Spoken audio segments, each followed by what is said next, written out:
Alright, I'm very excited to try out my new TopSider multi-purpose vacuum pump.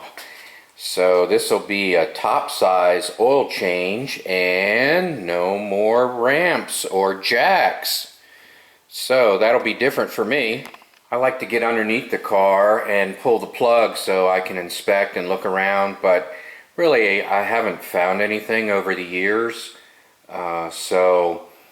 You know, you got to jack it up and pull the wheel off to inspect the brakes. So, you know, that's a different operation completely. And I found one torn CV boot one time, you know, in all these years. So really I haven't discovered anything that I didn't already know. You know, if the water pump starts leaking or if there's oil leaks or something else, you know, I typically find that without having it, discovered it during an oil change. So with this all assembled, what they say to do is to pull the dipstick and then mark it at the length of the dipstick and then put it in another inch or two afterwards until it touches bottom. But I guess that's in case it hits a false bottom and you need to push it down harder. So I'm not going to do that. I know it's going to need to go in at least this far, so I'm just going to kind of go with that. So they have this little clamp here, and what you do is you pinch off the hose and then pull a vacuum and then release it, and it'll start drawing the liquid, in this case oil, out of the vehicle. So I'll just remove the dipstick here. And this car holds 8 quarts. It says to pump 30, no more than 40 times, so we'll just start pumping.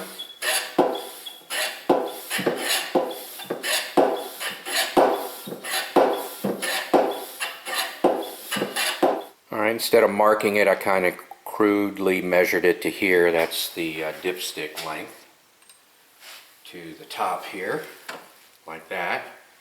And then I can feel the bottom.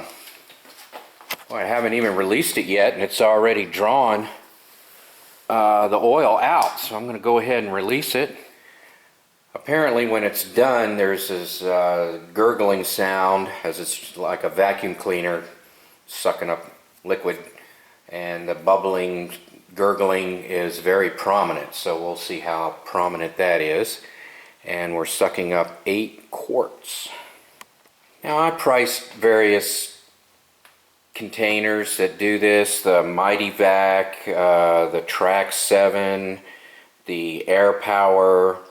There's just like this molar fluid extractor, and the TopSider at Northern, which is $49. I think I got this on Amazon. It was the same price. So the Mighty Vac is like $107, and that has a lot of different tube sizes.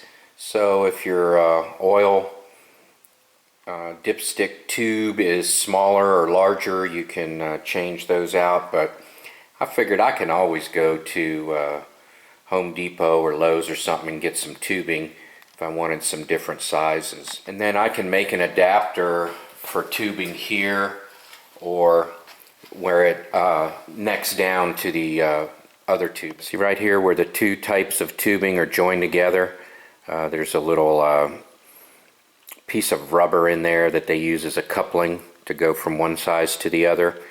It's okay. I would do it a little bit different, and I have a lathe. I can make something, but that's okay. This is working, so we'll just go with the original design and see how it works. So I'm using magnets to keep the sealing lids on, and you know what you would do is you would take out the pump and the adapter cap and replace them with these caps when you carry it down to the recycle center or the auto parts store. Another reason I went with the TopSider is two of my vehicles have oil filters at the top of the engine, so I don't have to get underneath it. And the cars that I do have to get underneath, which is a Jeep, which I can get underneath without jacks, it's high enough off the ground. And I have a little Honda, but I'm selling that, so pretty much all my cars in the future I'm not going to have to worry about getting underneath them. All right, we're at 10 minutes and I'm just gonna change the oil filter while all this is going on.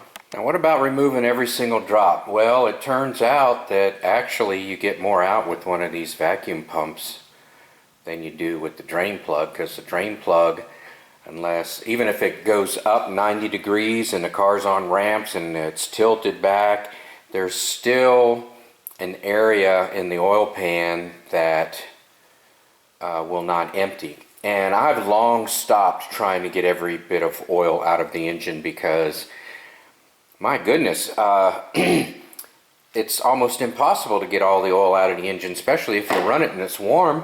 There's oil up on the top, on the heads, and so why try and get every single drop out? It's actually kind of ridiculous when you think about it. So what oil is left in there, let's say it's dirty or otherwise contaminated, is now going to be diluted with 8 quarts of clean, fresh oil. So I pumped it 30 pumps and started letting it go. I didn't pump any more than that. I'm just going to wait and see what happens. Well, I kind of goofed up the time. After 15 minutes or so, I kind of realized it wasn't drawing anymore. So it said to pull it back and push it in to be the most efficient way to scavenge all the oil out of it. So I had to pump it up a little bit more. They always say less than 10 pumps with fluid in it, and I'm just kind of right now just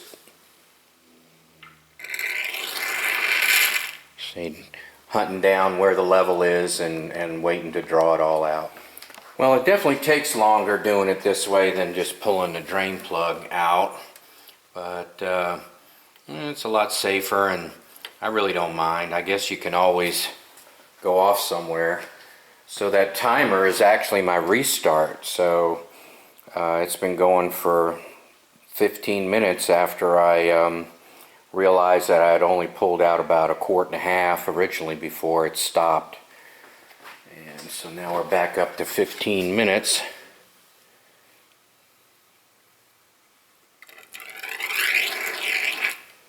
And I'm still pulling stuff out. Well, I will say this, I understand the instructions now, so you just kind of put it in the length of the dipstick, and then once it starts gurgling, then you can start feeding it in and out to scavenge any oil that's left down there.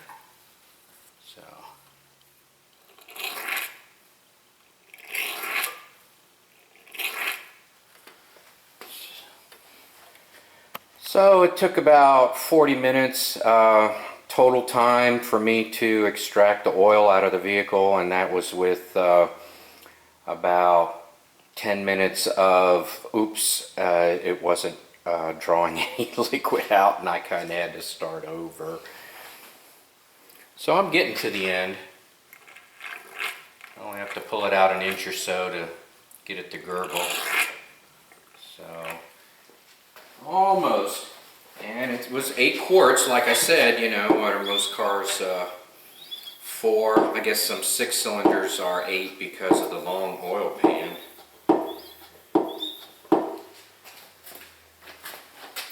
So I had to pump it up a little bit. They said no more than 10 while it has fluid in it. You don't want to collapse the can. So I'm happy with my purchase. You know, it's 50 bucks and kind of nice looking. It's made of metal. I kind of like things like that. The plastic one that's 100 bucks gives you more attachments and whatnot, but that's okay. So I'll work with this, and hopefully I'll do a follow-up or have it shown in another video instead of being featured like in this one. So here we are at the end.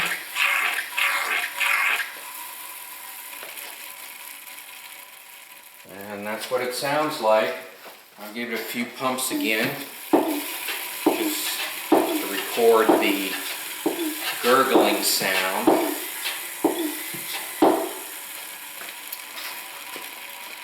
So that was about 45 minutes total time, even with my little goof up where I lost suction there, or otherwise stopped drawing the liquid out.